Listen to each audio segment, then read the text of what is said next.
En primer lugar, hoy hubo plazo para el tema de la entrega de las ofertas del estudio de mercado para la nueva generación, que incluye generación permanente en tierra, generación móvil en tierra, alquiler de generación en tierra y alquiler de generación en agua a través de los barcos generadores de energía.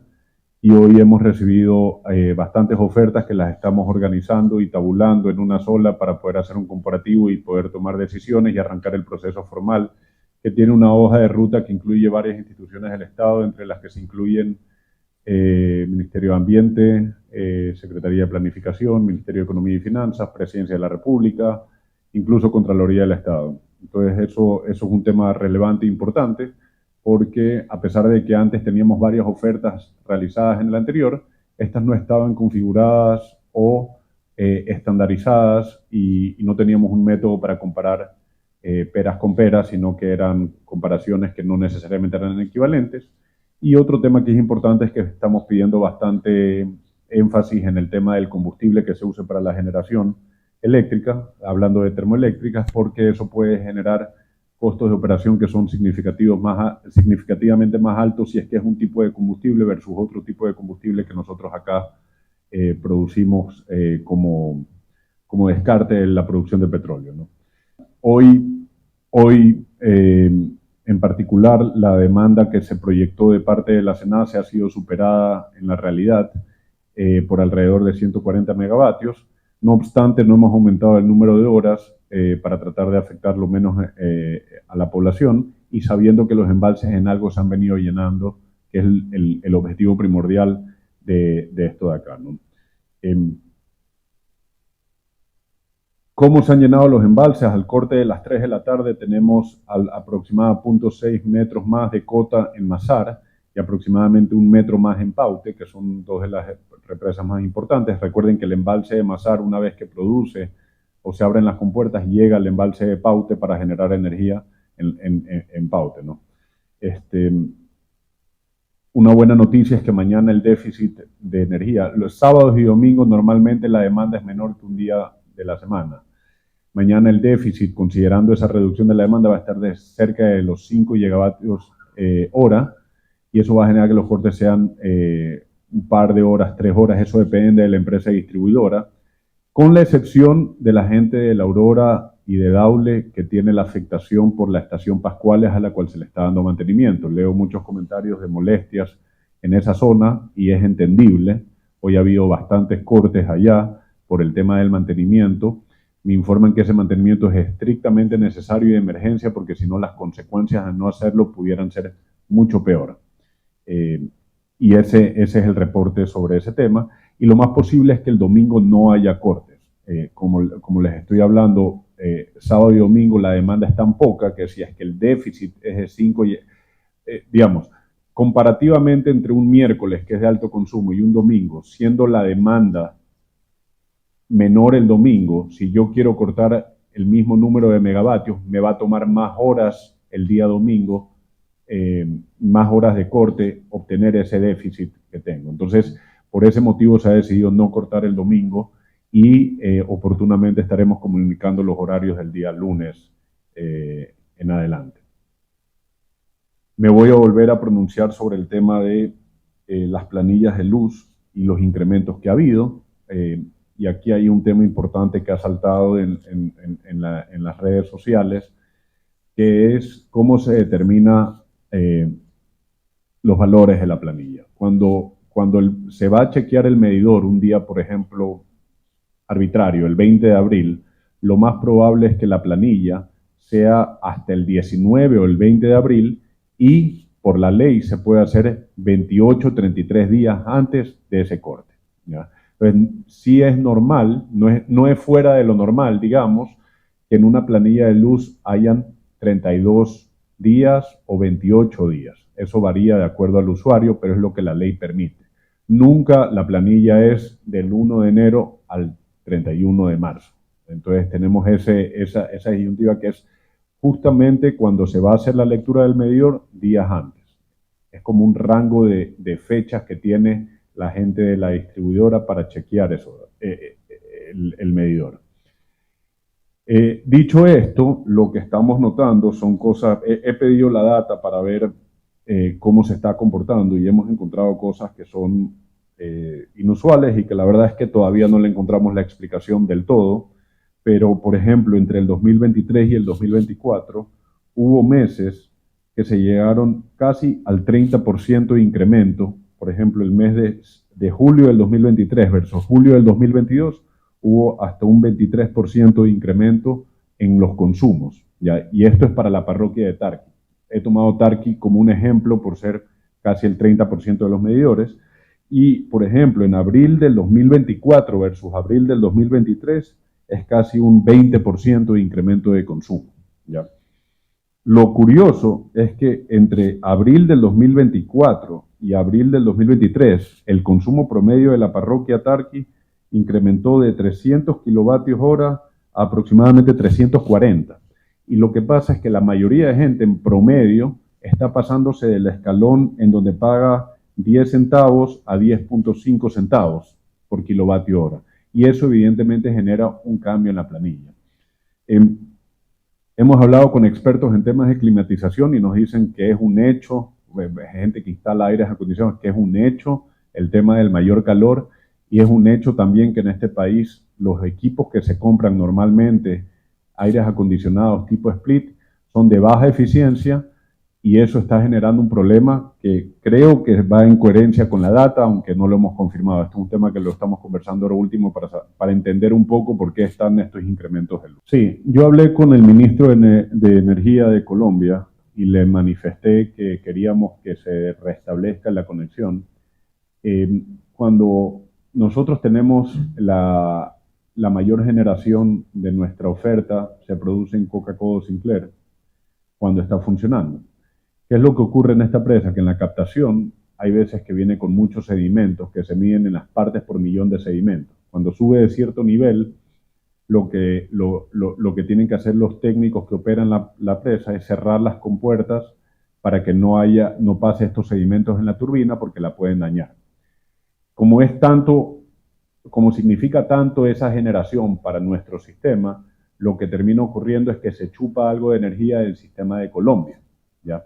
Lo mismo ocurre viceversa, pero al ellos tener una red más grande, nosotros tendemos a chupar más energía con estos cortes, y esa fue la explicación que ellos dieron para primero cortar 3 y después cortar 4. Yo conversé con él y están en conversaciones técnicas entre SENACE y la institución equivalente al SENACE en Colombia para restablecer lo antes posible eso de ahí, y lo estamos conversando estos días. Yo creo que no estamos en ese nivel todavía, estamos teniendo conversaciones amistosas con ellos. El efecto que tiene esto aquí, recuerde que nadie le estaba pasando energía ni Ecuador a Colombia, ni Colombia a Ecuador. Es un tema más de estabilidad y de volatilidad o frecuencia de la señal que nos conviene estar conectados, pero no nos estaban pasando ni ellos energía ni nosotros a ellos. Hubo un momento, por ejemplo, en uno de los cortes en que nosotros nos demoramos en conectar porque no lo podíamos hacer porque estábamos más inestables por haber perdido esta interconexión. Pero yo ayer tuve, en efecto, una equivocación y por eso lo acabo de detallar ahora. Cuando la gente de la distribuidora va a chequear el medidor, suponga que sea hoy día, que estamos 26 de abril, lo más probable es que la factura le vaya a salir del 26 de abril como corte y va a iniciar o 28 o 32 días antes, depende de cuándo le hicieron la última chequeada a su medidor. Entonces, eso responde a por qué hay ciertas planillas que tienen 32 días. Ese es el límite que marca la ley para poder tener o 32 o 28 días. Ese es el rango de días que tiene la empresa distribuidora para aparecer en su medidor después de la última medición, ¿ya? Eso explica eso.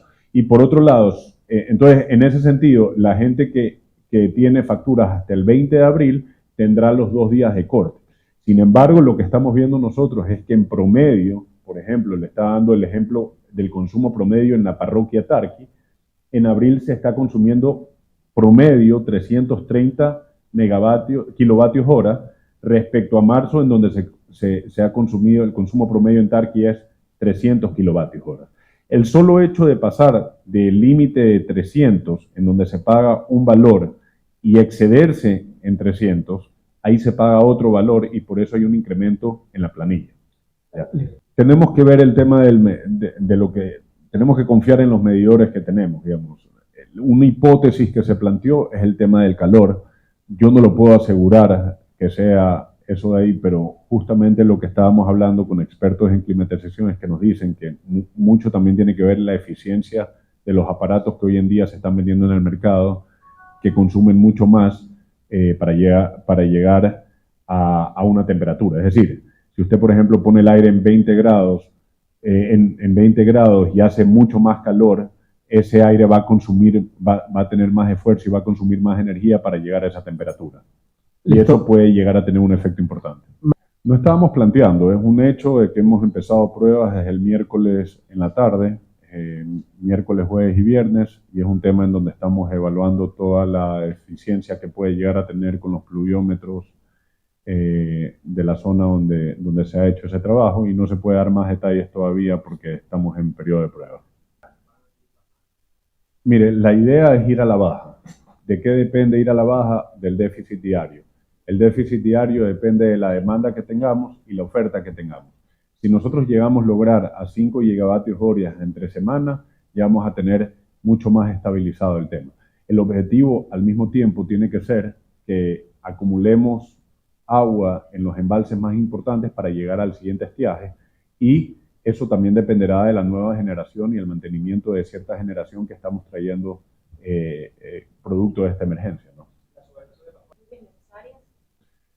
Nosotros estamos tratando el tema aéreo, básicamente, y el efecto lo estamos midiendo en temas de milímetros por lluvia en los pluviómetros, y estamos haciendo todos los análisis correspondientes. Por eso le digo que estamos en periodo de prueba y esos son los mayores detalles que podemos dar. Bueno, uno de los temas que yo siempre critico cuando veo la crisis energética es justamente la falta de redundancia en todo, y muchas decisiones frustradas se ven porque básicamente los tomadores de decisión en su época decían, bueno, yo prefiero esta opción a esta otra opción. Vamos al ejemplo específico de Termogas Machala, donde estaremos ahí mañana, posiblemente visitemos esa estación. Finalmente hay gente que está en contra de importar gas natural para poner a trabajar los 480 megas ahí disponibles, y hay gente que quiere solo contratar el campo Amistad. Si se hubiera empezado cualquiera de las dos, estuviéramos mejor que hoy. El tema de trabajar en paralelo, como usted dice, varias cosas y ser redundante, solo previene que una crisis como esta pase. Hoy terminaría a las 7 de la noche el mantenimiento y luego viene un periodo de pruebas. Se espera que los racionamientos de mañana en la zona afectada por Pascuales sean mayores a los del resto, pero mucho menores que los de hoy. Eso sí, dable el euro. Bueno, hay que aprovechar la infraestructura existente. Entonces tenemos muchas centrales, tenemos Quevedo, Santa Elena, Pascuales, Termogas Machala. Entonces, en función de lo que nos están ofreciendo de equipos móviles o permanentes en tierra, tenemos que ver dónde pueden entrar y aprovechar esa infraestructura existente para que sea un tema de importación e instalación rápida y conexión a la infraestructura, al sistema eléctrico nacional que tenemos, ¿no? ¿Y eso cuánto tiempo tomaría? Bueno, nosotros estamos recibiendo hoy ofertas. Tenemos que básicamente armar como un rompecabezas de ver qué es lo que nos conviene, programarlas en el tiempo y ver cuándo podemos, considerando la metodología de contratación y lo que pueda demorar y los plazos de entrega que los proveedores han propuesto, ver cuánto pueden entregar tantos megas, ver con SENACE cuál es la proyección de caudales para ver cómo podemos cubrir el déficit con estas compras que vamos a tener. Entonces, ahorita tenemos que ser muy estratégicos en qué proveedores seleccionamos en función de costos, plazos de entrega y cómo eso se combina con la oferta que tenemos hidráulica de las hidroeléctricas para cubrir el déficit que vayamos a tener en tiempo. Hoy más que nunca tenemos que ser muy estratégicos en eso de ahí. Hay 85 megas que están sin utilizar, me pasaron un reporte y queremos justamente ir a visitar para ver qué es lo que está pasando en esa ahí, qué se puede hacer para lo existente, repotenciarlo. Tenemos ese es otro tema que es importante, he pedido todo un inventario de megavatios no operativos, instalados pero no operativos, a ver cuáles de ellos se pueden acelerar en este tiempo con mantenimiento o con arreglos o con reparaciones.